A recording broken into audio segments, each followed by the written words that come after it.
Okay, so then just to recap, so the last theme of this first chapter, worlds, really speaking about the three realms that we all live in, that creation altogether is in. There's Olam, Shanat, Nefesh. According to Kabbalah, we all live in these three circles.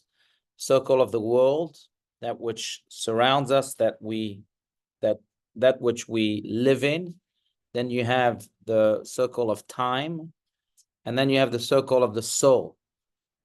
The goal of life, as we said, is to be able to harmonize all of these three circles together so that my soul and its purpose is completely in sync with the time that I'm in right now and the place that I'm in right now, so that they are truly one. In other words, to make it as simplistic or maybe as practical as possible, if I am living a life in which I'm doing what I'm supposed to be doing. So in other words, I'm, let's say, I'm an artist, and I'm right now focusing on developing my artistic skills. Then at the time that I am developing my artistic skills, or at the time even that I'm eating so that I have strength to develop my artistic skills, I'm then synchronizing myself, my soul, right, which is one realm, the purpose of my soul, or one of the purposes of my soul, to be an artist. And then, of course, the time is used for that. And then the world, the paintbrushes, the canvas, everything that I use is used again for that. So that at that moment, I'm completely one with those three realms of life. And again, it could be also during eating. Eating might not be an artistic activity, but still the act of eating and me using the energy that eating gives me then enables me to continue to pursue my artistic skills. So I can have really my entire life, even my eating, my sleeping, my mundane activities, be one with those three realms. I can really synchronize those three in perfect harmony. And that really is the goal. The people who live in a disaligned way are people who have those three realms completely all over the place, completely disconnected. So my sole purpose is completely not aligned with time. I don't know how to use my time. My time is being used in the most ineffective or maybe even counterproductive way. And then the world that I am living in is also not being used in the right way, right? So again, the goal is to be able to synchronize those three realms and to live, therefore, an aligned life that has those three realms harmonized. Okay, so that was the big idea. Let's continue. Should we? Absolutely. Let's continue. Bottom of page 3, the second line from the bottom. Perhaps one may compare. Does anyone want to read? Please, go for it, Lana. Yeah. Perhaps one may compare the self-contained systems, known mathematics like groups or fields, in each which all the unit parts are related in a definite way to the other parts and to the whole. Such systems may be inhabited or full to capacity, or they may be relatively sparse or empty. Whatever the case, such a system of related existences constitutes a place in the abstract mansion in the higher world. Right, and I want to focus here on the last sentence, a mansion in the higher world, because in many ways, if I am living a disaligned life, then I'm disconnecting this world from the upper worlds. Because again, my soul is not communicating with the realm of time that belongs to this world and with the realm of space that belongs to this world. But if I'm able to live a life that is aligned, where again, I'm actualizing my inner purpose or my soul's purpose, then I'm connecting this world. I know these are profound ideas, but still I'm connecting this world with the upper worlds, because my soul that came from the upper worlds has found purpose and ways to use and to actualize its purpose in this world. So what I'm actually doing is combining the heavens with the earth, the upper worlds with the lower world. That living a life that's aligned is not just good for you, but it's good for the creation of all worlds together.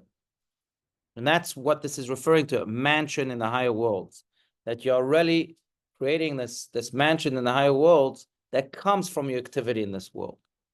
So it's something very profound, but it also, I think, emphasizes this idea that we've spoken about, that when we do what we are supposed to be doing, we're not just doing a nice thing or a good activity, but we're actually gluing God's creation together.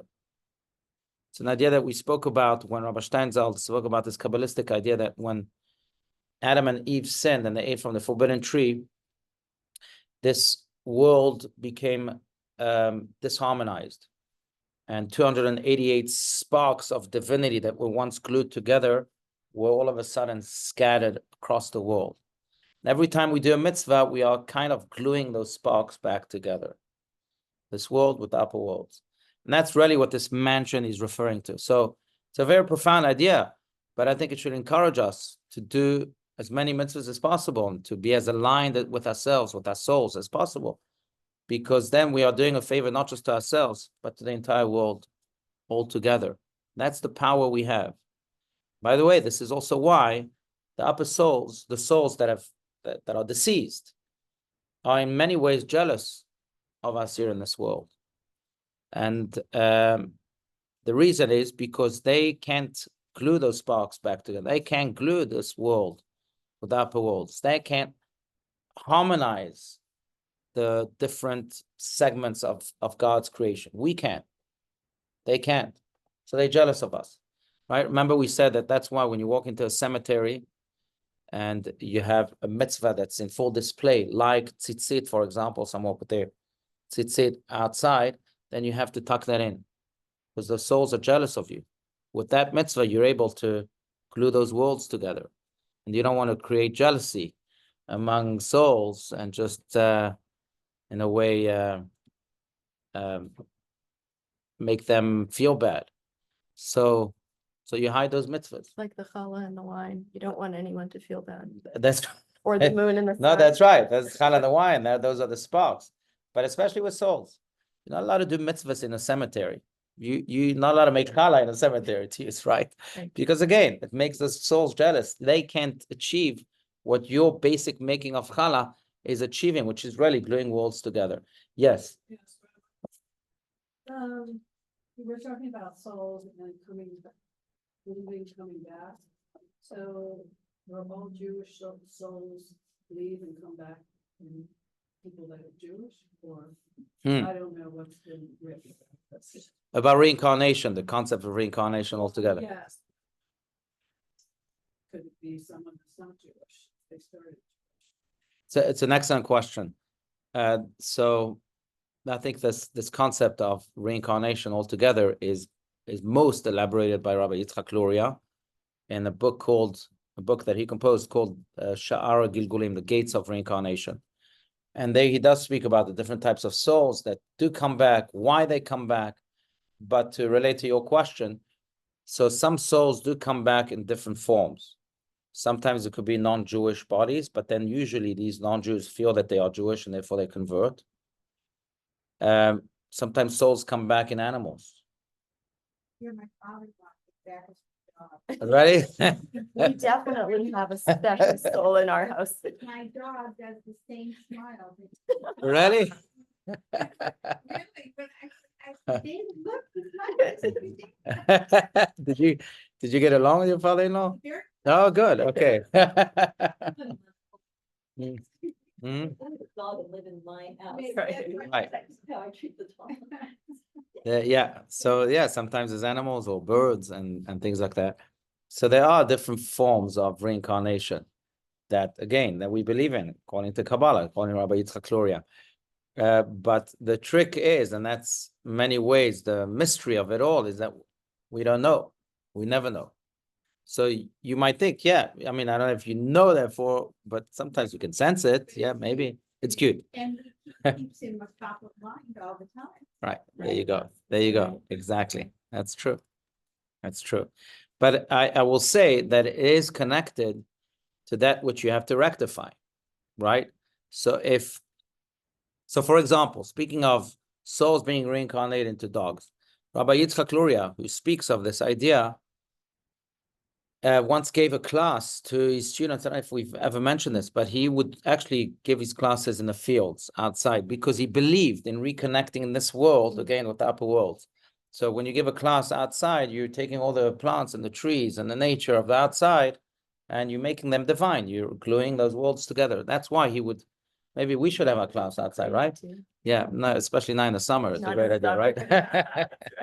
But in any case, he would teach outside, and he lived in Tzfat for the majority of his teaching life. And he was once in Tzfat teaching his students, and all of a sudden a dog came by and sat there, participated in the class. And the students didn't want the presence of a dog with them. It was distractive, so they decided to try and expel him. And when Rabbi Yitzchak Luria noticed that, he said, no, you have to leave the dog here. And I asked him why. He said, this is a Kabbalist who could see what we can't see. He said, because this is a soul of a person who not only was not studious, but he fought against those studying Torah. And therefore, God decided to reincarnate him as a dog. And this dog now is finally given the opportunity to rectify his sin by not fighting and not attacking us, but rather sitting nicely and listening to Torah words. So leave him alone. This is his tikkun, his rectification. So Rabbi Yitzchak Luria can see that. If you feel like your father-in-law needs any type of rectification. But that's, yeah. But that's, it's certainly a big idea. But again, all this points to this idea that Rabbi Steinsaltz is speaking about here, that we are constantly fluctuating between two modes, this earthly mode and the heavenly mode. And some people have those two modes completely divorced from one another. And that's when I think many, many negativities are born. And some people have those two modes completely synchronized. And that's when not only positivities are born, but also God's creation is returning, or is being restored to that which it was before the sin of Adam and Eve. It's becoming paradise again. So that's that. Okay. So we broke the paradise and we can put it back together. Right. That's right. Exactly. And that's the power we have. You're in this world, but souls don't have in upper worlds. That's right.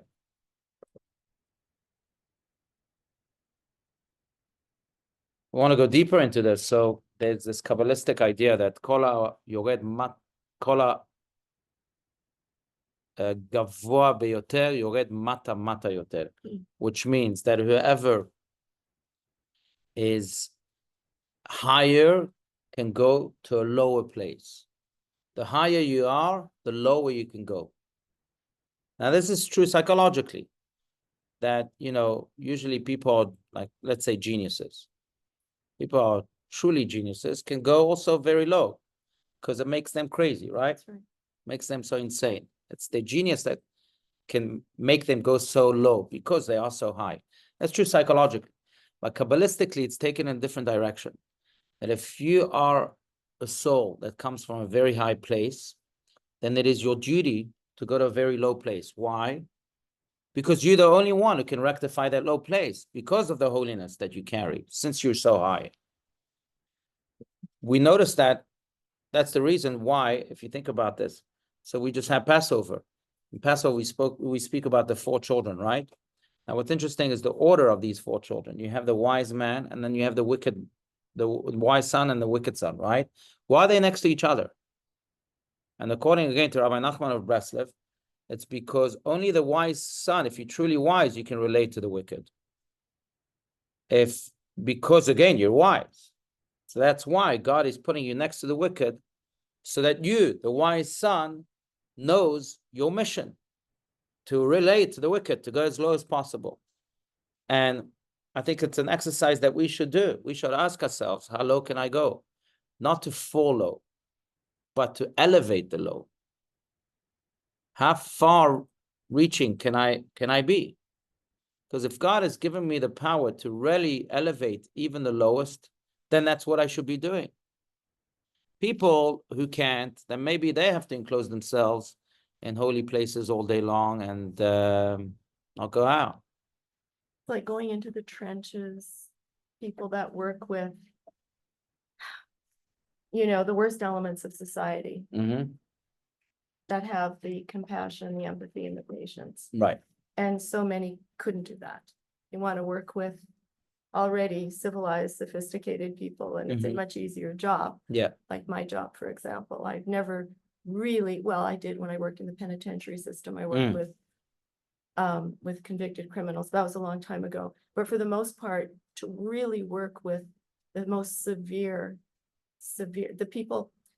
And then the question, of course, how low do you go and where do you go? Because the lowest of the low, we're fighting the lowest of the low right now Mm-hmm. in our country. Right. How far do you go, or is it even achievable? So I think, again, that goes back to the question of who am I? What type of soul do I have? Am I capable of doing that? And sometimes the lowest of the low. So then now we're getting to the trenches, really, because there's this concept of the forbidden. Forbidden in Hebrew is an interesting word. The word for forbidden in Hebrew is asur. Asur means something else, by the way, in Hebrew. Asur means imprisoned.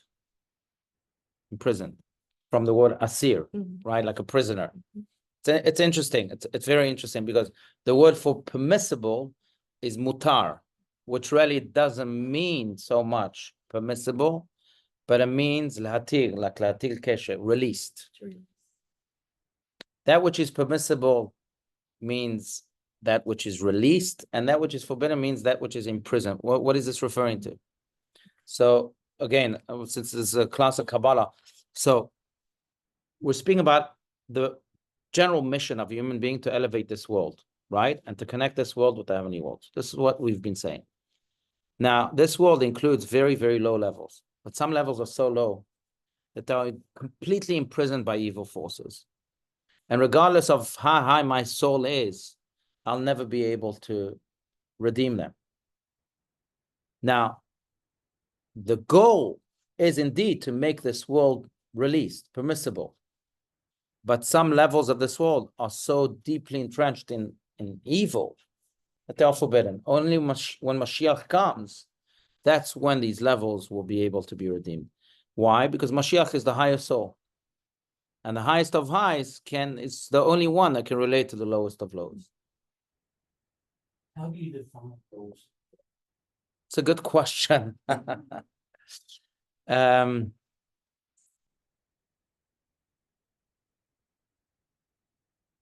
I think that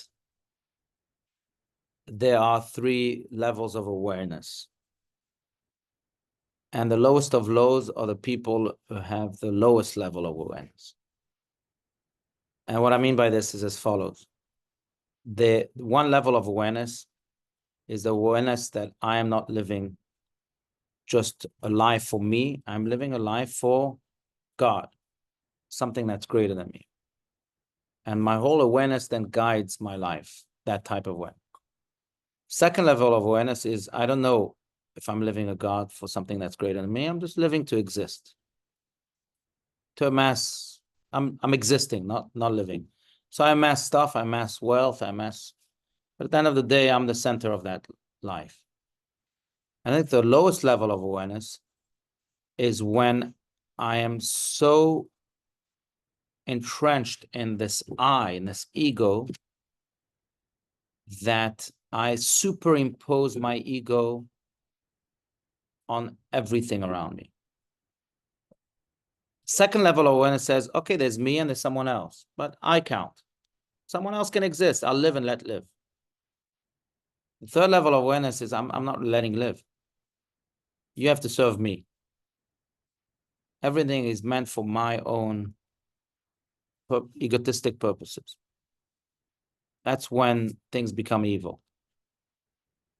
And I think that's the lowest of lows.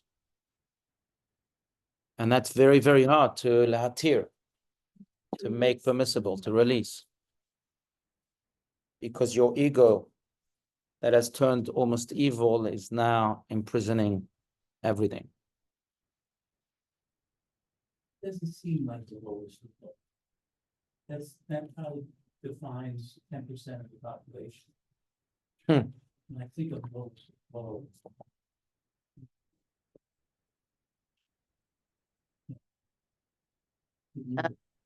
Right. No, you're right. Because then I'm just saying, speaking about a state of awareness that then can lead to really evil things.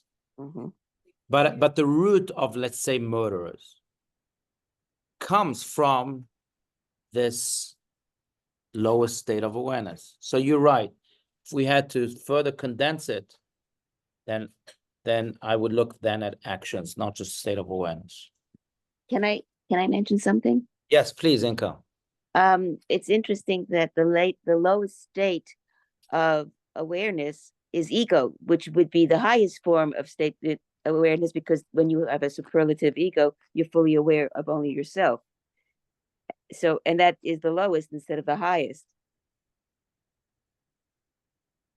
Yeah, I just refine that statement because I could go in different directions. You said.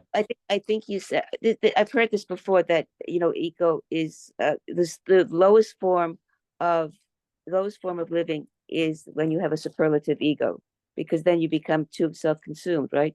Right, almost I narcissistic. mean, and that's also the creation of evil, which is which is unfortunately the times we're living in now. We have allowed too much self-absorption. Right. But look, I think it's and we have an expert here, and I'm sure others too. Certainly not me, but I think it boils down to the definition of ego. How do you define ego? A little bit of ego can be good, Right. but then that little bit of ego might not be called ego.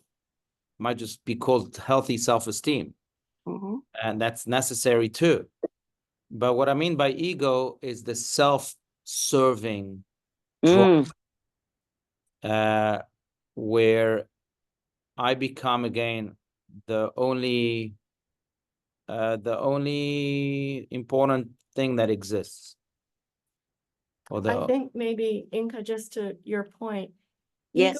ego per se is simply the awareness that I exist. Okay. That Yes. I know that I know that I'm a human being. I know my name. I know where I live. Right. It's just basic. This is who I am. I Mhm. think, if I'm not mistaken, what Rabbi Allouche is saying is that when the ego becomes massively inflated, we go to the level of extreme narcissism, Right. clinically, but then we go into cultural narcissism and all kinds of other stuff. But when we no longer see the other, the I thou of Martin Buber, Right. when we no longer see the other as a human with value, and when we look at another person, we don't see them, we see ourselves. It's like looking in a mirror. Right. That is the ultimate level. Right. I Thanks. think Thank that's you well said. I'm gonna so much. sure.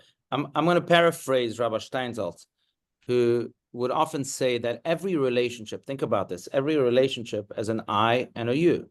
Mm. I love you, I need you, I want you. The big question is, how big is the I and how big is the you? For relationships to succeed, the you needs to be bigger than the I. If the I is bigger than the you, the relationship fails. Now, the lowest level of awareness that we're speaking about is this level of awareness where there's no you at all. It's just an I. Mm. Everything is for me. Everything is me, me, me, me, me. What can you do for me? What can the world do for me? And that's it. It's almost like there's a cute analogy about this man who would every single day have coffee in the coffee shop at the very top level of the Eiffel Tower. So someone once came to him and said, "Why are you having coffee every single morning at the coffee shop at the very top level of the Eiffel Tower?" And he responded that that's because it's the only place in Paris where I can have coffee without having to see that ugly monument called the Eiffel Tower. But in many ways, that's how sometimes people live. It's all about me. I'm blinded. I don't want to see anything because it's all about me. So if there's an Eiffel Tower, I don't want to see it. It's not a part of my existence. Not to live at the lowest of the low, and who can we reach? So if we're gonna extend out, we have to extend out to somewhere where it's accepted, or, you know, there's a chance of it being accepted, you know, lowest to low. You kind of, that's for somebody, that's for God. But Right. I would think that, you know, there's a level where we can do good and people respond. And so that's really where our energy should go, right? Yeah, absolutely. But that's when the you is bigger than the I, to go back to that. Absolutely.